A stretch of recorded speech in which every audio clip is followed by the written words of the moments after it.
भारत माता की।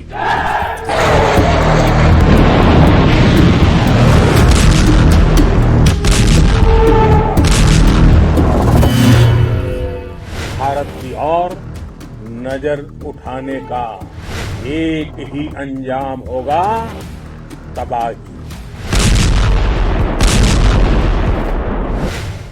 S-400 का जलवा तो सबने देख लिया, लेकिन अब S-500 की एंट्री होने वाली है। जी हां, S-400 को आपने पाकिस्तान के खिलाफ किस तरीके से भारतीय वायु सीमा को अभेद्य किले में तब्दील होते हुए देखा था, लेकिन अब जब S-500 की एंट्री हो जाएगी तो आप समझिए कि किस तरीके से पाकिस्तान और पाकिस्तान सर के वो तमाम देश जो कि दुश्मन की नजर से हिंदुस्तान को देखते हैं, उनका क्या हाल होने वाला है। खासकर ये प्रधानमंत्री नरेंद्र मोदी की ओर से भी कल इशारों ही इशारों में चाइना को भी इशारा कर दिया गया था कि जो भी कंट्री किसी भी तरीके से हिंदुस्तान को नुकसान पहुंचाने की कोशिश करेगी, आतंकवाद का साथ देगी, उनका क्या हश्र होगा, ये हम एक्शन के बाद बताएंगे। तो दरअसल रशिया ने भारत को अपने अत्याधुनिक S-500 एयर डिफेंस सिस्टम के संयुक्त उत्पादन का प्रस्ताव दिया है और यह सिस्टम हाइपरसोनिक मिसाइलों सहित विभिन्न खतरों से निपटने में सक्षम है। S-500 की 600 किलोमीटर तक की मारक क्षमता है और अंतरिक्ष क्षमता भारत की सुरक्षा को मजबूत करेगी। अब देखें, S-400 जो S-500 से थोड़ा सा कम है, थोड़ा कमजोर है, उसके बाद उसने पाकिस्तान के छक्के छुड़ा दिए, पाकिस्तान के तमाम हवाई हमलों को, तमाम ड्रोन्स को आसमान में ही इंटरसेप्ट करके गिरा दिया और S-400 ने ही पाकिस्तान की ओर से छोड़ी गई फतेह 2 मिसाइल जो कि दिल्ली को, राजधानी को नेस्तनाबूद करने के लिए आगे बढ़ रही थी, उसे हिसार में ही इंटरसेप्ट किया गया और हवा में ही मार गिराया गया। जब S-400 इतनी ताकतवर है तो सोचिए S-500 क्या करेगी, क्या कमाल करेगी। इस सौदे पर जो सौदा होने वाला है, अमेरिका के CAATSA कैट्सा प्रतिबंधों का असर पड़ सकता है। अमेरिका जरूर चाहेगा कि बीच में भांजी मारे, अमेरिका जरूर चाहेगा कि वो सुपर पावर बना रहे, अमेरिका जरूर चाहेगा कि कोई और कंट्री ज्यादा शक्तिशाली ना हो और सब उस पर डिपेंडेंट रहें। जैसे वो मध्यस्थता का रोल प्ले करता आया है, मध्यस्थता का खेल खेलता आया है और क्रेडिट लेने की होड़ उसमें मची रही है, सुपर पावर बना रहे, ये तमाम कोशिशें जाहिर है अमेरिका की ओर से की जाएंगी। ये सौदा दरअसल भारत और रशिया संबंधों को और मजबूत करेगा। रशिया अमेरिका का एंटी है, दोनों के बीच में वर्ल्ड पावर बनने की होड़ मची हुई है और मेक इन इंडिया पहल को बढ़ावा दिया जाएगा। अगर ये डील होती है तो जहां एक तरफ भारत मजबूत होगा, वहीं मेक इन इंडिया पहल भी मजबूत होगी। आतंकवाद के खिलाफ भारत के ऑपरेशन सिंदूर में Russian air defence system S-400 Pakistani खतरों के खिलाफ ढाल बनकर खड़ा रहा। यह एक मल्टी लेयर्ड, मल्टी टारगेट, यानी कि एक बार में कई टारगेट्स को निशाना बनाना और space defence capable defence system है। S-400 जो हमारे पास था, जो आपने देखा आदमपुर एयरबेस पर तैनात था और जिसने पाकिस्तान के खिलाफ क्या कमाल किया, सारी दुनिया ने देखा है। डिफेंस सिस्टम ने भारत पाकिस्तान संघर्ष में खुद को एक प्रभावी सुरक्षा कवच के रूप में स्थापित किया। बराक 8 और स्वदेशी आकाश मिसाइलों के साथ मिलकर इसने पाकिस्तानी मिसाइलों को भारतीय धरती पर गिरने से रोका है। आज इस डिफेंस सिस्टम के नाम से भारत का हर शख्स वाकिफ है। आपको बता दें कि भारत को हाल ही में रशिया ने इस एयर डिफेंस सिस्टम के एडवांस वर्जन बनाने की पेशकश रशिया ने की है। अब S-400 का भी एडवांस वर्जन S-500 रूस लगभग 2 से 3 बार यह पेशकश बीते कई सालों में भारत के सामने रख चुका है। कई बार भारत के सामने S-500 की पेशकश रख चुका है। सोचिए अगर S-500 भारत ने ले लिया तो फिर दुश्मनों के कैसे पसीने छूटेंगे। रशिया ने भारत को अत्याधुनिक S-500 एयर डिफेंस सिस्टम के ज्वाइंट प्रोडक्शन का हाल ही में ऑफर भी दिया है, यानी कि साथ में मिलकर बनाने की बात कही है रशिया ने, जिसका मतलब है मेक इन इंडिया को बढ़ावा तो मिलेगा ही, लेकिन साथ साथ डिफेंस के लिहाज से, डिफेंस के प्रोडक्शन के लिहाज से भारत भी आत्मनिर्भर बनेगा, मजबूत बनेगा।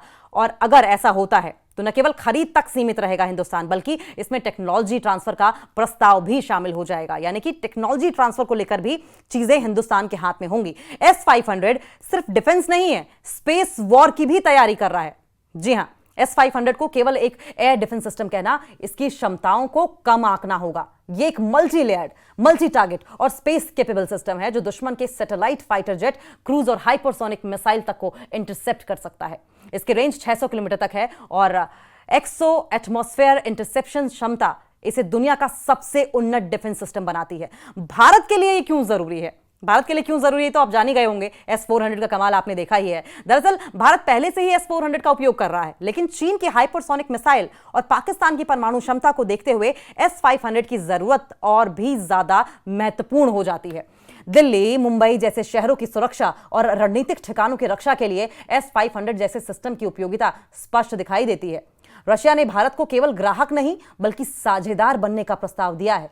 समझिए, रशिया सिर्फ बेचना नहीं चाहता, भारत से सिर्फ फायदा नहीं कमाना चाहता है, बल्कि भारत को अपना साझेदार बनाना चाहता है। ऐसे में आप समझे कि स्ट्रेटेजी के लिहाज से, डिफेंस के लिहाज से भारत कितना इंपॉर्टेंट है रशिया के लिए और विश्व पटल पर क्या कदर रखता है, इससे यह भी पता चलता है। भारत यदि रुचि दिखाए तो यो S-400 जो है, पहला विदेशी खरीदार भारत को रशिया बनाना चाहता है। भारत अगर इंटरेस्ट दिखाए, और पिछले 3 साल से लगातार रशिया भारत को अप्रोच भी कर रहा है। हालांकि अमेरिका की ओर से CAA TSA के तहत दबाव बनाना तय माना जा रहा है, जैसा कि S-400 की खरीद के समय भी देखा गया था।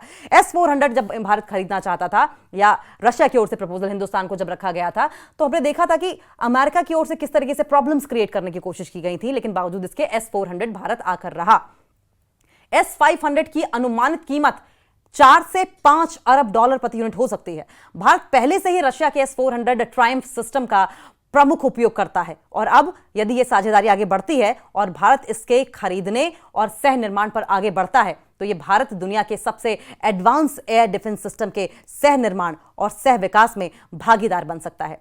S-500 की खासियत क्या है, यह भी जानिए। S-500 प्रोमेथी यानी कि समोर्डज नाम से भी जाना जाता है, और यह रशिया की नई पीढ़ी का एयर डिफेंस सिस्टम है। इसकी प्रमुख क्षमताओं में शामिल है हाइपरसोनिक मिसाइलों को इंटरसेप्ट करने की क्षमता, 600 किलोमीटर तक की रेंज, एक साथ कई लक्ष्यों पर निगरानी और कार्रवाई, सैटेलाइट और लो एल्टीट्यूड ड्रोन को ट्रैक करने की क्षमता। इस प्रस्ताव पर सहमति बनने पर भारत न केवल तकनीकी रूप से उन्नत होगा, बल्कि मेक इन इंडिया के तहत रक्षा उत्पादन को भी बढ़ावा मिलेगा। साथ ही इससे भारतीय वायुसेना और थल सेना की वायु रक्षा क्षमताएं नई ऊंचाइयों पर पहुंचा सकती हैं, खासकर जब भारत को 2 मोर्चों, चाइना और पाकिस्तान पर अपनी सुरक्षा को लेकर गंभीर चुनौतियों का सामना करना पड़ रहा है। सूत्रों के मुताबिक भारतीय रक्षा मंत्रालय इस प्रस्ताव पर विचार कर रहा है। यदि यह सौदा आगे बढ़ता है तो यह भारत रशिया रक्षा संबंधों को नई मजबूती देगा और भारत के डिफेंस सिस्टम को दुश्मन के सामने अभेद्य बना देगा। अब S-500 को लेकर जाहिर है जिस तरीके से अमेरिका अड़चन क्रिएट करने की कोशिश कर रहा है, उस तरीके से चाइना और पाकिस्तान के भी होश फाख्ता हो गए हैं, क्योंकि हमने देखा था कि किस तरीके से पाकिस्तान में चीनी एयर डिफेंस सिस्टम तैनात थे, लेकिन बावजूद इसके जब ऑपरेशन सिंदूर के तहत हिंदुस्तान की ओर से बड़ी कार्रवाई की गई और इस बड़ी कार्रवाई में हिंदुस्तानी मिसाइलों ने 9 आतंकी ठिकानों को, 24 जगहों को निस्तनाबूद कर दिया, आतंकी फैक्ट्री को गिरा दिया, तो चीनी डिफेंस सिस्टम जो वहां पर तैनात थे वो फुस साबित हुए थे। किसी भी तरीके से वो हिंदुस्तानी मिसाइल्स को इंटरसेप्ट नहीं कर पाए, ना इंटरसेप्ट कर पाए, ना ही पाकिस्तानी सेना को पता चला कि कब तबाही आई, कब पीछे तबाही के निशान छोड़कर चली गई। और यही वजह है कि अब चाइना के माथे पर भी चिंता की लकीरें दिखाई दे रही हैं और पाकिस्तान डरा सहमा घूम रहा है। ऑपरेशन सिंदूर के बाद जिस तरीके से पाकिस्तान की ओर से गीदड़ भपकियां दी जाती रहीं और हिंदुस्तान की ओर से रणनीति बनाकर उन गीदड़ भपकियों का जवाब दिया जाता रहा, उनका मुंह बंद किया जाता रहा, ऐसे में S-400 के बाद अगर S-500 की ये डील रशिया और हिंदुस्तान के बीच में होगी तो जाहिर है कि पाकिस्तान थर-थर कांपेगा। हालांकि पोस्चरिंग कर रहा है, अपनी इमेज बिल्डिंग करने की कोशिश कर रहा है, लेकिन सच्चाई सब जानते हैं। वहां की आवाम तक ने पाकिस्तान के फेक वीडियोस, मॉफ्ड फोटोज की सच्चाई दुनिया को बयां कर दी है और इंटरनेशनल लेवल पर पाकिस्तान एक्सपोज हो गया है। आदमपुर एयरबेस पहुंचे थे प्रधानमंत्री नरेंद्र मोदी, और पाकिस्तानी मीडिया का जो बड़ा दावा बार बार किया जा रहा था कि आदमपुर एयरबेस को उड़ा दिया गया है, चीख कर चिल्ला कर पाकिस्तानी एंकर्स बता रहे थे, मीडिया कर्मी बता रहे थे, वहां पर भी S-400 तस्वीरों में आपने देखा होगा कि तैनात थे, तमाम जवान वहां पर मौजूद थे, प्रधानमंत्री नरेंद्र मोदी मौजूद थे, भारत माता की जय के नारे लगाए जा रहे थे, वंदे मातरम के नारे लगाए जा रहे थे, और बैकग्राउंड में रखा था वो S-400 जो कि भारतीय वायु सीमा को अभेद्य किले के रूप में बनाता चला गया और सारे पाकिस्तानी अटैक्स को टारगेट करता रहा, इंटरसेप्ट करता रहा, हवा में ही मार गिराता रहा। अब बात वही घूम फिर कर आती है कि अगर S-400 ने यह कमाल किया है, तो अगर S-500 आ गया हिंदुस्तान की धरती पर तो क्या कर गुजरेगा। और इसी को लेकर अब त्योरियां न सिर्फ पाकिस्तान की चढ़ी, त्योरियां तो क्या ही चढ़ेंगी, पाकिस्तान की तो सिट्टी पिट्टी गुम है, चाइना की चढ़ी हुई है, अमेरिका की चढ़ी हुई है, और ऐसे में न जाने कितने ऐसे देश हैं जो चाहेंगे कि ये जो हमला है वो बनाए रखा जाए, हमला डिप्लोमेटिक तरीके से, हमला S-400 को के बाद S-500 भारत तक न पहुंचने की जो रणनीति है वो इसी तरीके से बनाई रखी जाए।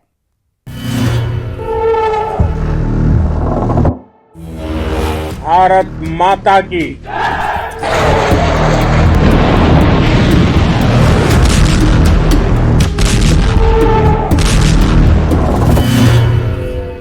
भारत की ओर नजर उठाने का एक ही अंजाम होगा, तबाही।